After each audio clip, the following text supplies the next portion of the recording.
Osborn School District truly is Central Phoenix. It is right in the heart of the city. I often describe to people that Osborn School District sits where all the tall buildings are. We currently have about 1,000 students that come from outside Osborn School District boundaries, but we also have 2,000 students that are here within the district itself. I would say about half of those students are reliant on our district transportation to come to and from school every day. And back in 2017, we went out for a bond where we asked our community to make an investment in the district. And what we wound up doing over the next 24 months was the most comprehensive and efficient energy systems retrofit that probably any public school district had ever seen. And we began pretty much a clean schools initiative where we were looking at our HVAC systems to energy systems retrofitting to infrastructure. And then we were able to continue this through the Transportation Modernization Grant. So this gave us the opportunity to seek out electric buses.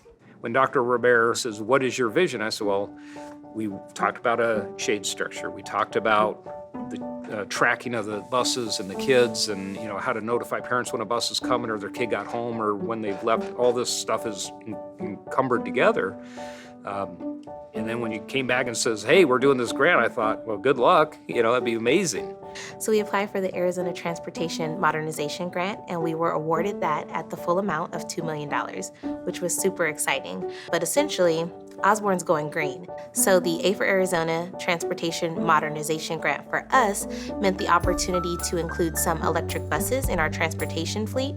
We also are endeavoring to build a solar shade structure over our transportation suite to ensure that our buses can extend their life for the batteries because, as we know, Arizona gets pretty hot. We're also endeavoring to include some mobile data terminals that will allow our transportation staff to check students into buses, that will also have an option to interface with parents and give them real-time information in regard to when their students will arrive both at school as well as back to their bus stops in the neighborhood. Going electric is the thing to do. A, it's clean energy.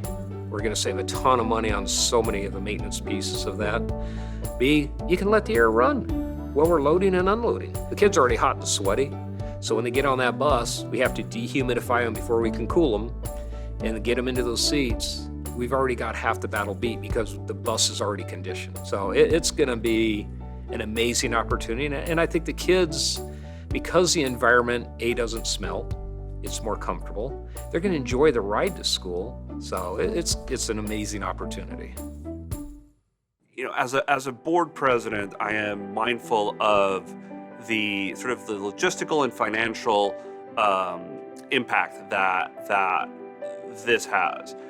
As an organization funded by taxpayer money, we're very mindful of how those are spent. Conservation, renewable energy is an investment that pays off long term. One of the results that we are hoping to gain from the A for Arizona grant is kind of recapturing some of our students who live outside of our district boundaries. We're also endeavoring to kind of just modernize our transportation suite as well as our offerings in that regard. I think that there's a twofold capacity to support and retain the students and families that we already serve, as well as to explore and potentially attract new families as well. The Transportation Modernization Grant is an opportunity for us to jumpstart big plans. This is in no way, shape, or form the end of our work. In fact, we're starting to think about what our next bond initiative could include so that this beginning can grow into completion. Our goal with, especially looking at the electric buses, is to not have a highlight of our fleet. I want to have an all-electric fleet, all-electric van system. We want to take all of the work that we started back in 2017 and bring it to its full completion. And if I were to speak with another educator about how to make something like this possible, I would encourage them to find a thought partner. To find someone to dream with, someone that's possibly had these dreams themselves, that's done this work, and imagine what it could look like from their experience into our perspective. And then think about how we can make this happen. So often we get bogged down by the details that we don't actually make things happen in real life and in real time. When you've got someone who's been there through this experience before, they can help guide you right through it. This is an investment in tomorrow and your children.